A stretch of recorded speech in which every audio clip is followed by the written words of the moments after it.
I didn't notice the tree at first. Not really. It was just part of the backyard, tall, crooked, older than the house itself. It seemed the kind of tree kids would climb or carve their names into if anyone had ever dared. The bark was dark, almost black in places, and the branches bent strangely, some of them reaching sideways like arms not like any tree I could name. We moved in late spring, me, my wife, Sarah, and our son Milo. The place was cheap, too cheap in hindsight, but we were desperate after months of apartment, noise-thin walls, and street traffic. This old house in a quiet rural neighborhood felt like salvation. It had character, it had silence, it had space. It also had the tree I remember Milo asking about on the first day. We were moving in boxes half unpacked, and the sun setting behind the house, painting the tree in long red shadows. He pointed and said, "Dad, why is it bleeding?" And I laughed, confused, until I looked and saw what he meant: sap. Thick, sticky red sap oozing from a crack in the trunk. It glistened in the evening light, and for a moment, yeah, it looked like blood, not just in color, but in texture, slow, heavy, almost pulsing. I told him trees do that sometimes, it's normal, but I was lying. I'd never seen sap like that. Sarah didn't. Noticed she was too busy organizing the kitchen. She had a way of tuning out what didn't interest her, which was both a blessing and a curse in a place like this. The first night was uneventful. Mostly we unpacked, drank cheap wine, passed out from exhaustion. Around 2 a.m., I heard a tapping sound, not loud, just enough to pull me from sleep.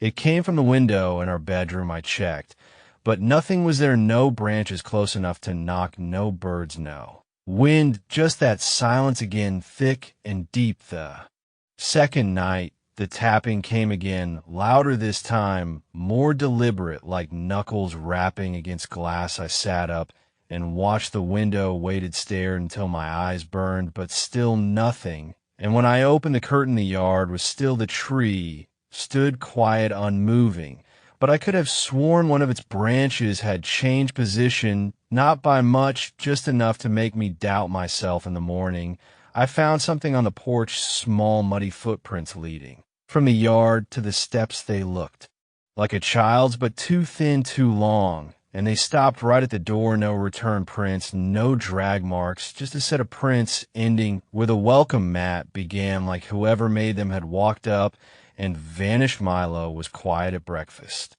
picking at his cereal, barely eating. I asked if he'd been outside, and he shook his head, said he didn't like the tree. It watches me, he whispered, and Sarah rolled her eyes, said he had too much imagination, probably dreams. I didn't answer. I started watching him more during the day, staring out the window. As I worked from my home office, it didn't move, not while I looked at it, but sometimes I'd glance away, and when I looked back, something was different. Branch angled downward that had pointed up anew. Gash in the bark, fresh sap oozing darker than before. It never looked the same twice. The neighbors kept to themselves, but I caught the mailman staring at the backyard once, just staring, not blinking, his hands trembling slightly. I stepped out to say hello, and he flinched, said sorry, quickly dropped the mail, and left without another word. That afternoon, I walked around the base of the tree, looking for signs, rot, fungus, maybe something that would explain the smell, a coppery sharp scent that lingered, near like pennies and meat, but the roots were dry, the bark solid, no animals, no nest, nothing but that smell and the slowly weeping red.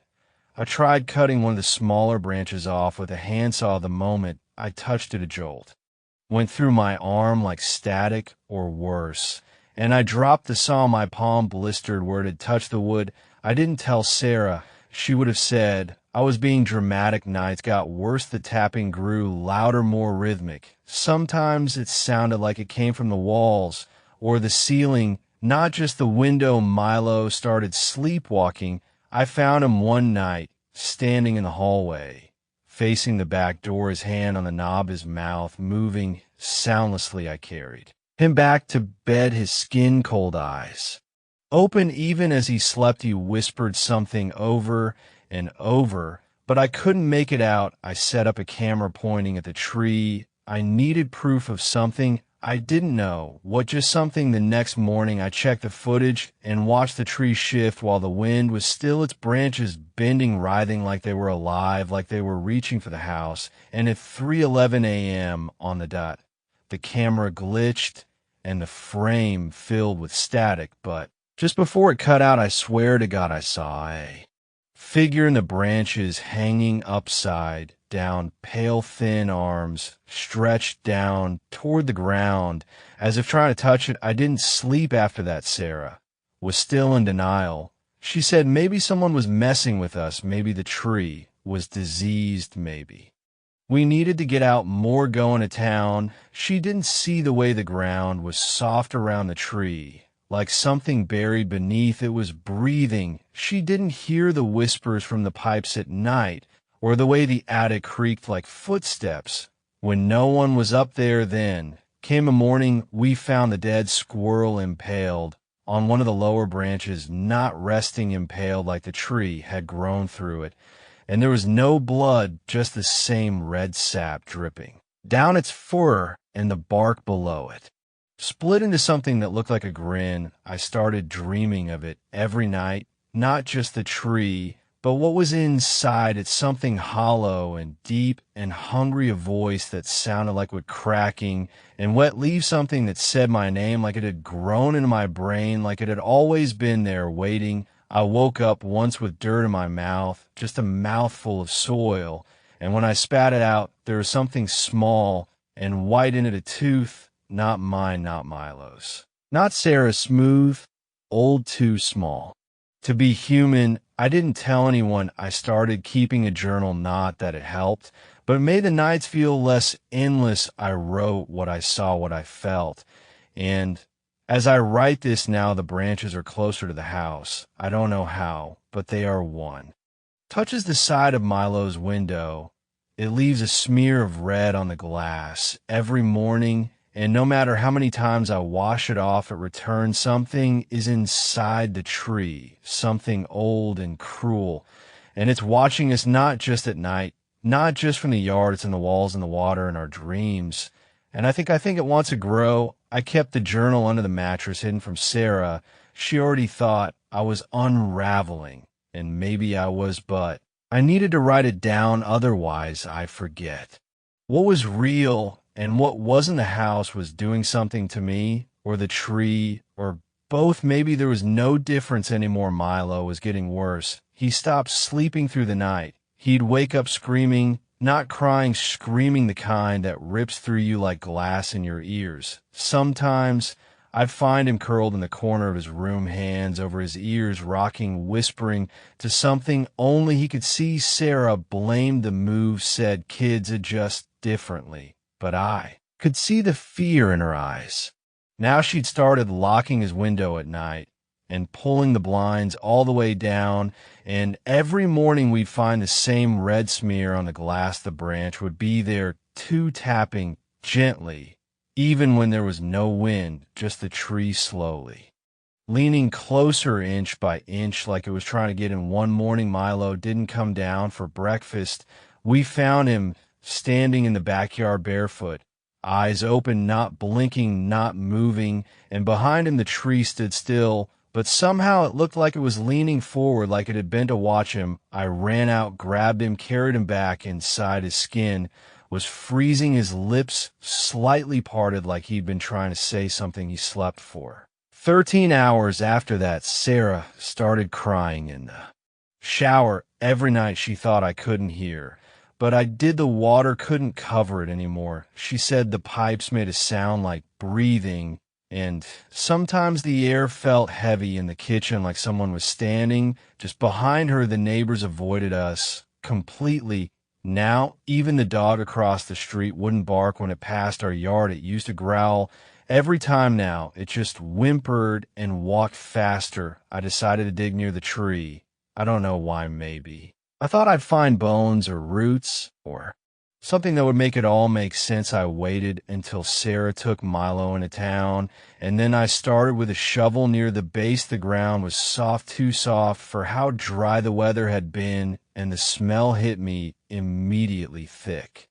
Sweet like decay and iron. The soil was dark, nearly black, and wet even though it hadn't rained in weeks. I dug for an hour, nothing but dirt. Then I hit something hard, not stone, not wood it'd give, like leather or flesh. I scraped away with my hands until I saw it white, smooth bone. At first, I thought it was an animal, maybe a deer, maybe a dog, but the shape was wrong. The sockets were too wide, too round. And then I saw the teeth. They were human. I fell back, scrambling to my feet, heart slamming in my chest. I ran inside, locked the door, and watched the tree from the kitchen window. And as I watched, I saw a new crack open in the bark near the center, like a mouth wide, slow dripping, that same red sap, like it was bleeding. For what I found, I called the police finally. I had to, but by the time they arrived, I couldn't find the hole. I dug the ground, was flat. The shovel was on the spot, undisturbed. And they looked at me like I was drunk, or worse, they said maybe I was overworked, maybe I'd had a breakdown. I asked them to check the tree, to just look, and they did. Briefly, one of the officers touched the bark and pulled his hand away quickly like it burned him, but he didn't say anything. He just wiped his hand on his pants and told me to get some rest. They left. And I swear the tree was closer again, leaning toward the house just slightly, but enough that I could feel it in my bones, like gravity had shifted around it. That night the dreams got worse. They weren't just dreams, they were places I visited. I could feel the dirt in my mouth and the roots wrapping around my legs, something whispering from deep below the ground, too far to see, but close enough to hear, and it kept saying the same word over and over. Gross. Sarah tried to take Milo to her mother's the next morning, but the car wouldn't start. It wouldn't even turn over. And when I opened the hood, the engine was full of dirt, not packed loose like it had been poured in by the handfuls. And inside it, I found more teeth, tiny baby teeth, like something had buried them there on purpose. Sarah broke down, then really broke down, sitting on the driveway, sobbing. Milo just stood next to her, silent, looking at the tree. I called a priest. I didn't know what else to do. I didn't believe in that kind of thing, but this wasn't something I could explain anymore. He came in the evening, middle-aged, calm, eyes like whetstones. He walked around the tree, didn't speak much, then asked to come inside. He sat in our living room, stared at the wall for a while, then said, "Something is very old here, something that does not want to be moved." I asked if he could bless the house. He said, "No, not this house, not this ground." He said whatever was in the tree had grown through the soil into the foundation, into us. He left a vial of holy water and told me to keep it on me always. I wore it around my neck. After that, the next day, it was shattered on the floor. The silver chain melted like acid had touched it. Milo disappeared that night. Just gone, we found his window open. The screen torn like claws had ripped through it.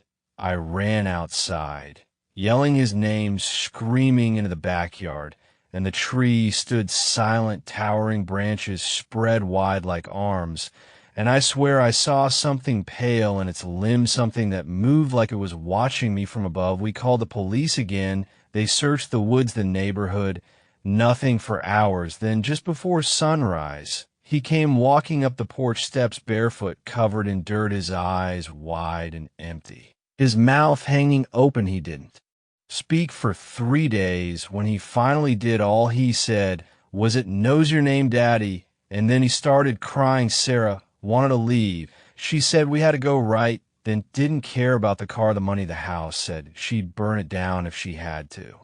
And I agreed. I said, "Yes, pack, everything will go now." But I knew we wouldn't. I could feel it in the walls and the floor, in my teeth, something holding us here, something growing stronger. Every time we tried to run, I started hearing things in the daylight, too, not just at night. Voices behind the drywall, branches scraping inside the vents, soft tapping from the ceiling like fingers, not loud, just constant.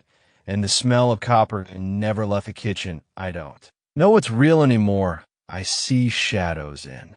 The mirror that don't match mine, I blink, and the tree is right outside the window. When it shouldn't be, I dream of roots splitting through the floorboards, wrapping around our legs, pulling us down into the earth. The journal is the only thing that keeps me tethered to what's true, and even now I'm not sure if this is for me or for someone else, if maybe one day someone will find it buried in the dirt beneath the house and know that we tried, that we fought.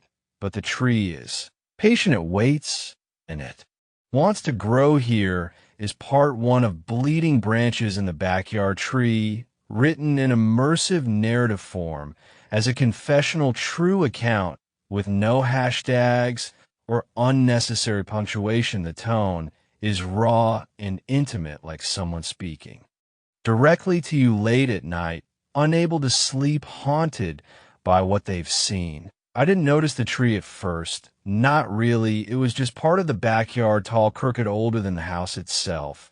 It seemed the kind of tree kids would climb or carve their names into if anyone had ever dared. The bark was dark, almost black in places, and the branches bent strangely, some of them reaching sideways like arms, not like any tree I could name. We moved in late spring, me and my wife, Sarah, and our son, Milo. The place was cheap, too cheap in hindsight, but we were desperate after months of apartment noise, thin walls, and street traffic. This old house in a quiet rural neighborhood felt like salvation. It had character, it had silence, it had space. It also had the tree. I remember Milo asking about it on the first day. We were moving in boxes half unpacked, and the sun setting behind the house, painting the tree in long red shadows. He pointed and said, "Dad, why is it bleeding?" And I laughed, confused, until I looked and saw what he meant. Sap, thick, sticky red sap, oozing from a crack in the trunk. It glistened in the evening light,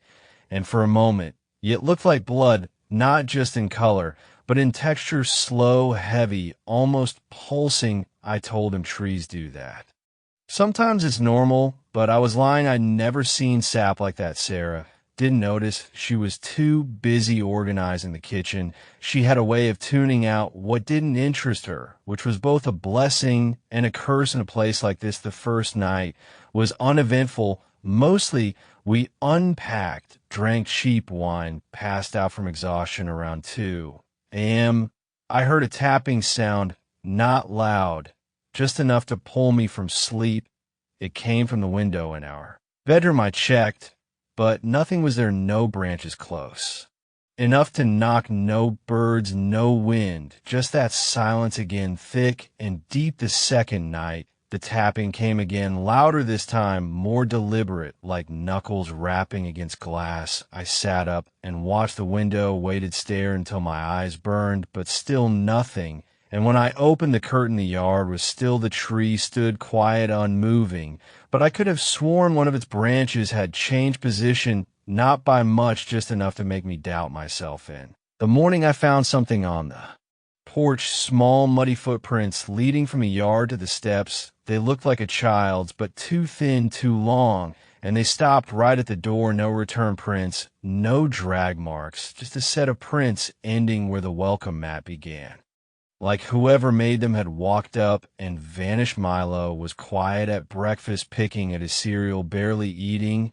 I asked if he'd been outside, and he shook his head, said he didn't like the tree. It watches me, he whispered, and Sarah rolled her eyes, said he had too much imagination, probably dreams. I didn't answer. I started watching him more during the day, staring out the window as I worked from my home office. It didn't move, not while I looked at it, but sometimes I'd glance away, and when I looked back, something was different. A branch angled downward that had pointed up, a new gash in the bark, fresh sap, oozing darker than before. It never looked the same. Twice the neighbors kept to themselves, but I caught the mailman staring at the backyard, once just staring, not blinking, his hands trembling slightly. I stepped out to say hello, and he flinched, said sorry, quickly dropped the mail, and left without another word. That afternoon, I walked around the base of the tree looking for signs. Rot, fungus, Maybe something that would explain the smell, a coppery sharp scent that lingered near it like pennies and meat, but the roots were dry, the bark solid. No animals, no nests, nothing. But that smell and the slowly weeping red. I tried cutting one of the smaller branches off with a handsaw. The moment I touched it, a jolt went through my arm like static or worse, and I dropped the saw. My palm blistered where it had touched the wood. I didn't tell Sarah. She would have said I was being dramatic. Nights got worse. The tapping grew louder, more rhythmic. Sometimes it sounded like it came from the walls or the ceiling, not just the window. Milo started sleepwalking. I found him one night standing in the hallway facing the back door, his hand on the knob, his mouth moving soundlessly. I carried him back to bed, his skin cold, eyes open. Even as he slept, he whispered something over and over, but I couldn't make it out. I set up a camera pointing at the tree. I needed proof of something. I didn't know what, just something. The next morning, I checked the footage and watched the tree shift while the wind was still, its branches bending, writhing like they were alive, like they were reaching for the house. And at 3:11 a.m. on the dot, the camera glitched, and the frame filled with static. But just before it cut out, I swear to God, I saw a figure in the branches hanging upside down, pale thin arms stretched down toward the ground, as if trying to touch it. I didn't sleep after that. Sarah was still in denial. She said maybe someone was messing with us. Maybe the tree was diseased. Maybe we needed to get out more, going to town. She didn't see the way the ground was soft around the tree, like something buried beneath. It was breathing. She didn't hear the whispers from the pipes at night, or the way the attic creaked like footsteps when no one was up there. Then came a morning. We found the dead squirrel impaled on one of the lower branches, not resting, impaled, like the tree had grown through it, and there was no blood, just the same red sap dripping down its fur, and the bark below it split into something that looked like a grin. I started dreaming of it every night, not just the tree, but what was inside it, something hollow and deep and hungry, a voice that sounded like wood cracking and wet leaves, something that said my name like it had grown into my brain, like it had always been there waiting. I woke up once with dirt in my mouth, just a mouthful of soil, and when I spat it out, there was something small and white in it, a tooth, not mine, not Milo's, not Sarah's, smooth, old, too small to be human. I didn't tell anyone. I started keeping a journal, not that it helped, but it made the nights feel less endless. I wrote what I saw, what I felt, and as I write this now, the branches are closer to the house. I don't know how, but they are. One touches the side of Milo's window. It leaves a smear of red on the glass every morning, and no matter how many times I wash it off, it returns. Something is inside the tree, something old and cruel. It's watching us, not just at night, not just from the yard. It's in the walls and the water and our dreams. And I think it wants to grow. I woke to find a tree was closer to the house. I know that sounds insane, but it was. I remembered clearly it had been at least 20 feet from the back porch when we moved in. Now it stood maybe 10, 12 at most, like it had inched forward in the night, dragging its roots through the earth without leaving any trace behind. I stared at it from the kitchen window for a long time, not blinking. It didn't move, not while I watched, but something in the shape of it had changed. The upper branches no longer pointed upward, but crooked toward the house, like they were listening or trying to reach us. I didn't tell Sarah right away. She'd been quieter every day, growing paler, distant. I caught her talking to herself in the laundry room one night, not whispering, but muttering to the dryer, her back to me, nodding, as though someone on the other side was answering her. I stood there listening, too afraid to interrupt. When she turned, she jumped like I'd startled her awake. She didn't remember doing it. She laughed nervously, told me she must have been tired, but I saw the sweat on her neck and the wide stare in her eyes. She was scared more than she was willing to admit. Milo's drawings had gotten worse. He drew the tree over and over, not just with crayons anymore, but with whatever he could. Fine pens, markers, burnt matches, smeared dirt even. Blood once from a scraped knee, and in every drawing the branches were wrong, twisting into spirals, and faces, mouths, gaping wide like they were screaming or swallowing. He taped them to his walls, his windows, even the ceiling.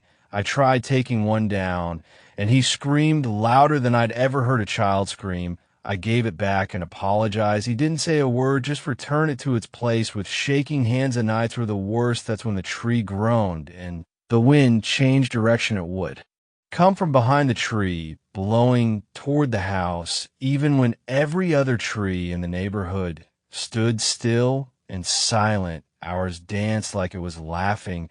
I started sleeping with the lights on, but the shadows found ways to move. Anyway, one night, I got up to check on Milo, and his door was wide open, but he wasn't in his bed. I panicked, bolted through the hallway, calling his name, found him standing barefoot in the backyard, facing the tree, arms limp by his sides, head tilted slightly, like he was listening to a lullaby. I couldn't hear. I ran to him, grabbed him. He didn't fight, but he whispered one thing just before we got inside. She's in the bark, and she's almost awake that night. I didn't sleep at all. I watched the tree from the living room window until dawn, and just before sunrise, something moved behind it. Not an animal, not wind, something with a face I couldn't fully see because it was layered with bark like skin over something still growing. I boarded up the windows the next day. Sarah didn't ask why. She helped me in silence. As if she'd known it was coming, we hammered planks over every pane, every glass door, covered every mirror too, because they'd started to reflect things we didn't see in the room. Reflections that didn't match our movements or stood behind us, and then vanished when we turned. I tried to call someone, a priest, a tree expert, anyone, but every call dropped the moment I mentioned the backyard tree. The signal would cut to static or screeching. Once I even heard my own voice on the line, but it was repeating something I never said. She's listening, she's listening, she's listening. Sarah's behavior became more erratic. She wouldn't eat the food I cooked anymore. Said it tasted like rot, like dirt and metal. She only drank water from the upstairs bathroom sink and refused to leave the second floor at night. She said the floorboards on the first level pulsed like lungs, and she didn't want to walk on something that breathed. I didn't know how to argue. One morning we woke to find carvings in the tree, deep one symbol spirals, names, including ours, gouged into the bark as though written by hundreds of hands, all of them overlapping, some too high for any ladder we owned to reach, and one in particular stood out, freshly carved, deeper than the rest. It read, she remembers. Milo told me he heard her humming again under the floor, this time not from the tree, but beneath the house. Said she was crawling toward the vents, dragging her branches behind her, and I looked at the heating vents and felt cold air leak through, even though the system wasn't on. I sat by his bed that night and asked him where he'd heard the humming the first time, and he looked at me like I was stupid. He said, I didn't hear it. I remembered it. She's been here before, Daddy. She comes when the tree bleeds. I checked the yard again, and this time there was no mistaking it. The trunk was seeping something dark and red, not sap, not anything that belonged to tree.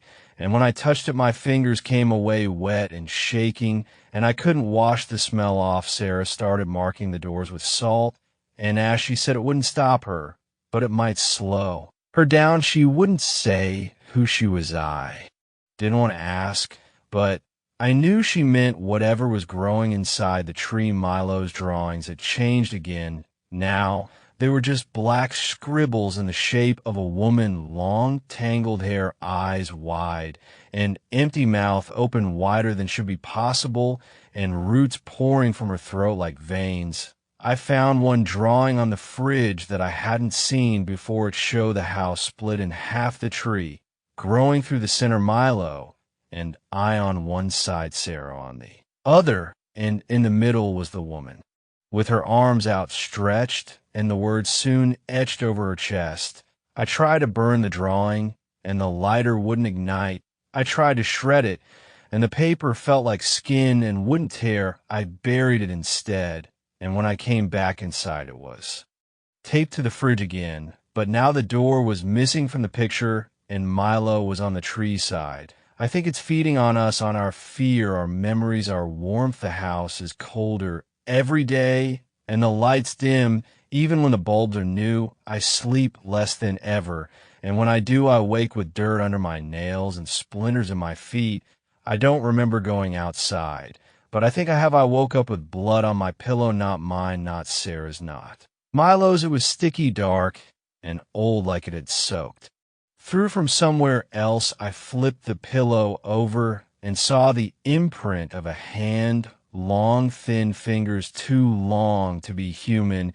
It was pressed into the fabric like someone had rested their hand there for hours while I slept. The window was open. I never leave the window open. I checked the locks. Every door was bolted, every window shut, except that one I tried to remember the night before, but there was a gap, a smear in my memory like something had been erased. I checked on Milo. He was asleep, curled up, with one of his drawings clutched in both hands. It was different than the others. It showed a tunnel, a dark hole in the earth with hands reaching up, not human hands, bark covered, knotted wrists, too many fingers, and one of them was clutching a tuft of hair.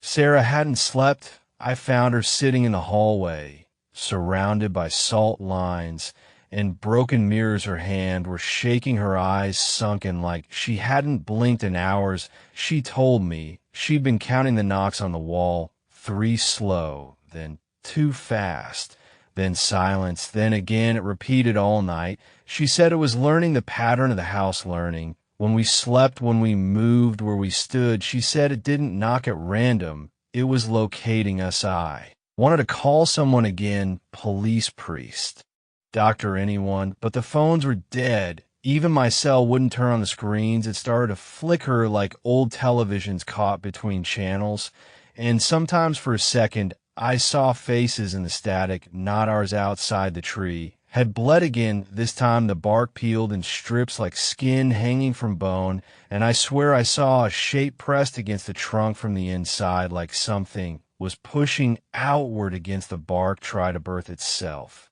into the yard. Milo stopped eating. He said food made the voices louder.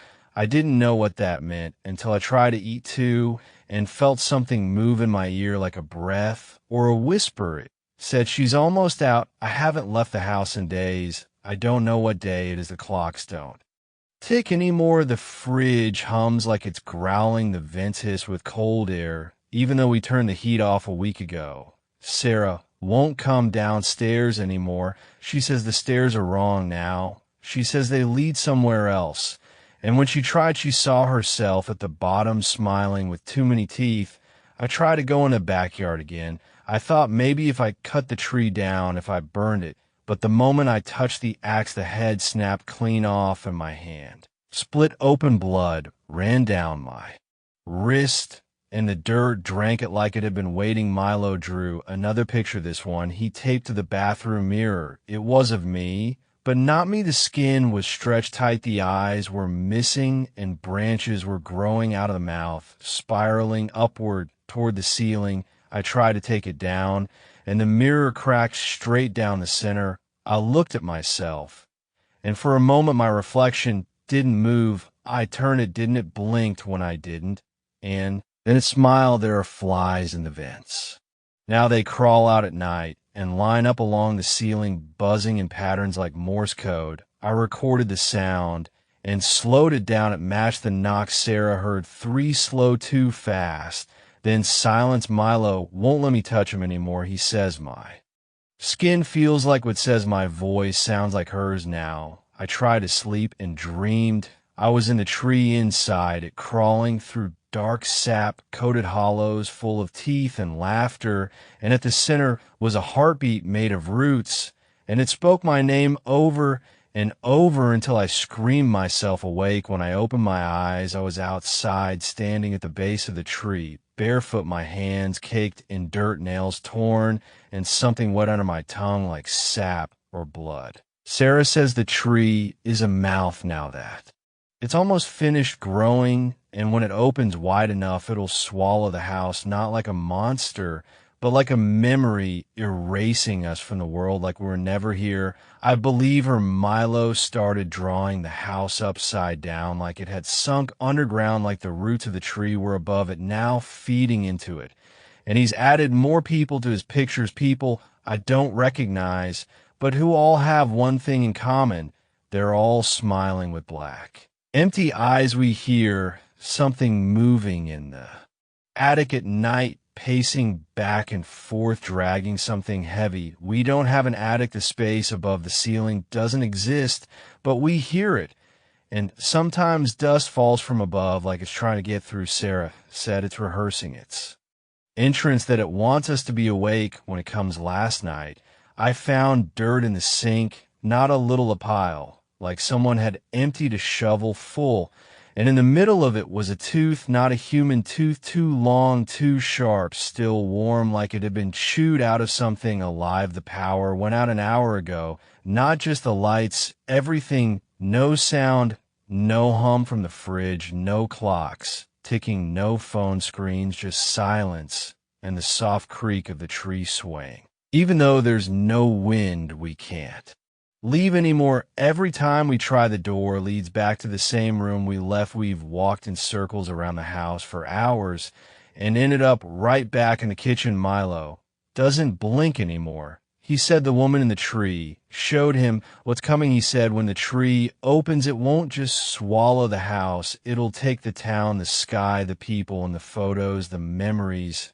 and leave behind bark that looks like faces pressed and screaming forever. He said he saw mine already, and I believe him. The night stretched out too long, like the sky was holding its breath. I don't know how many days it's been now. The sun doesn't rise the way it used to. It comes up blood orange, then vanishes again like it's being swallowed. The light is weak, watery, barely enough to see the outlines of things, but that doesn't stop her from watching us. Sarah stopped speaking entirely. She just draws symbols now in the corners of rooms with soot and salt they smear and change every morning into other shapes, like the walls reject them, like the house is changing sides. Last night, I saw her, not Sarah, her, the woman from the tree. She was standing in the hallway between the bathroom and Milo's room. Her hair was long, dark, clumped like roots soaked in rain. Her arms hung low,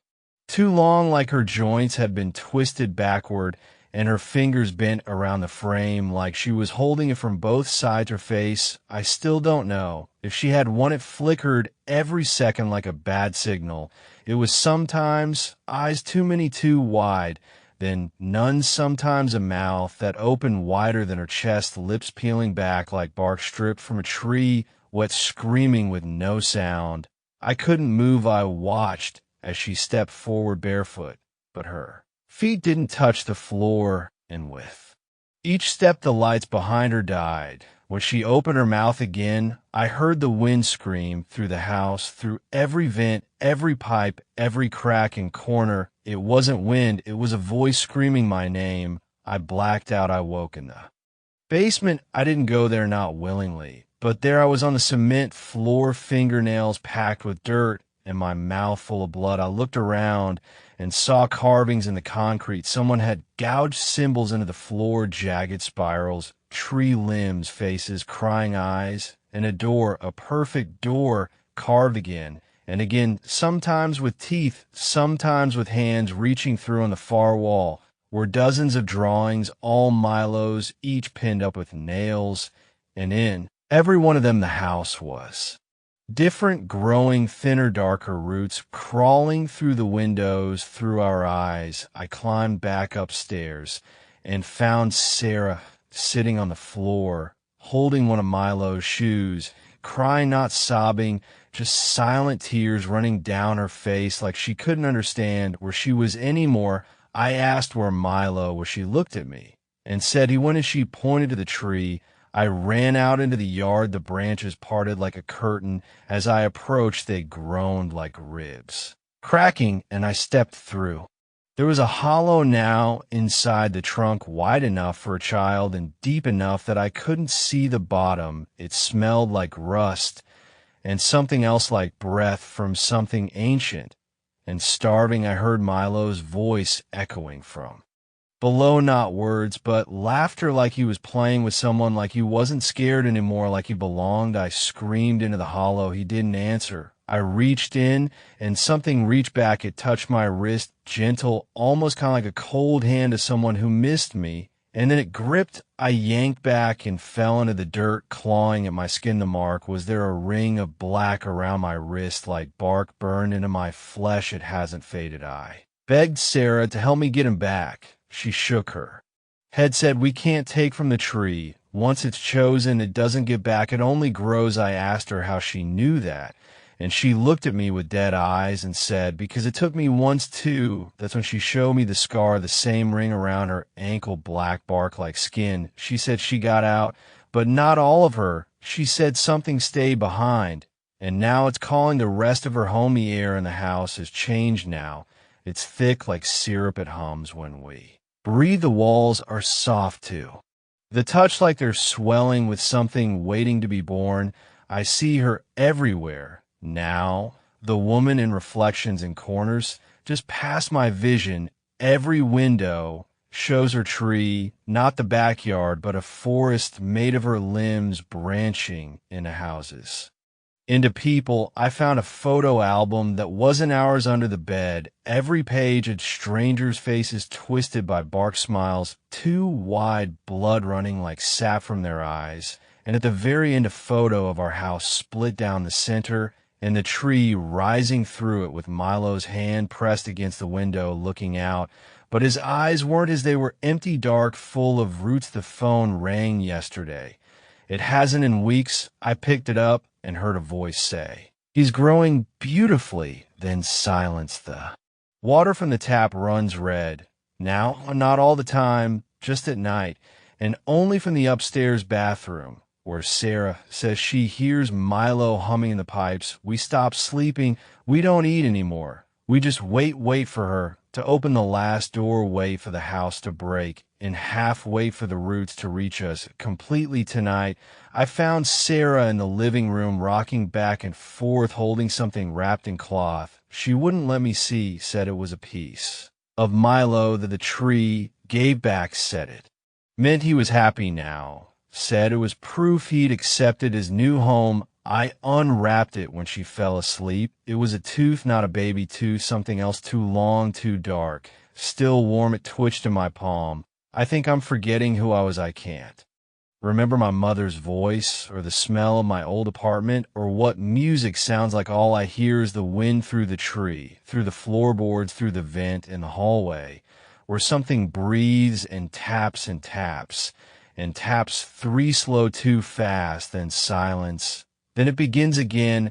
I haven't left the house in days, or maybe it's been weeks. The tree won't let me. Every window now shows only bark, not branches or leaves, just bark pressed against the glass, pulsing, breathing like skin. Sarah doesn't speak anymore. She just moves room to room, dragging that cloth bundle, singing under her breath Milo's lullaby.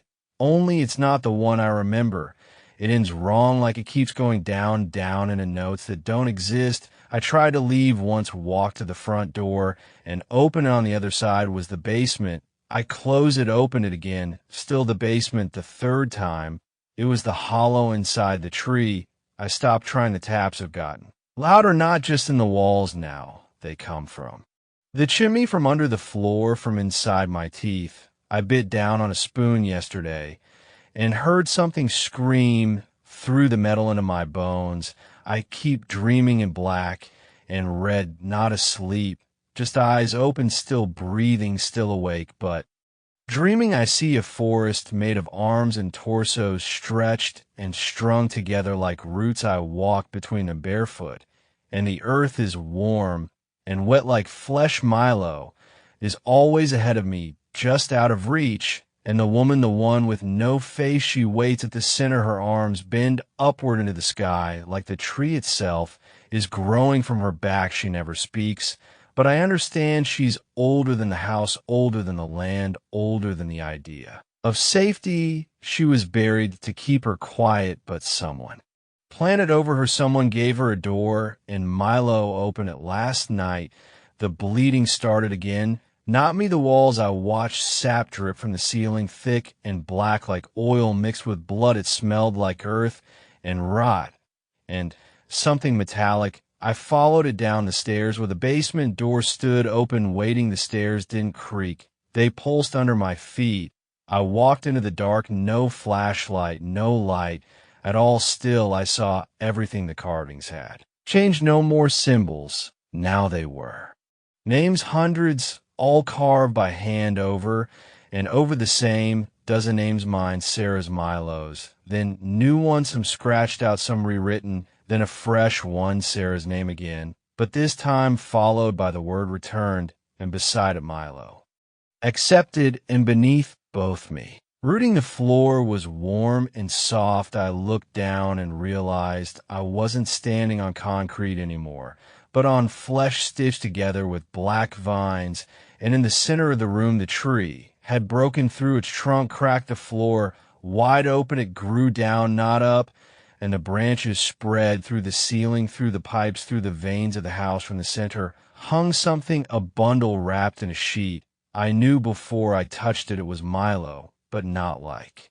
I remembered his body was small, too small, shrunken, like something drained him. His skin was dry, cracking like bark. His mouth was open and dirt spilled from it like breath. His eyes were full of roots. They moved, they looked at me, and I heard him not aloud inside. He said, "She gave me a place you should come to. It hurts at first, but then you forget." Everything went black. When I woke up, I was in bed. The morning sun poured through the window, normal, the tree outside. Still quiet, no blood, no roots. Sarah asleep beside me, breathing slow. For a moment I believed, but then I saw the photo on the wall. Not the one I put there. Was a photo of the tree, but it was open, split wide like a mouth, and inside our house the branches wrapped around it like arms.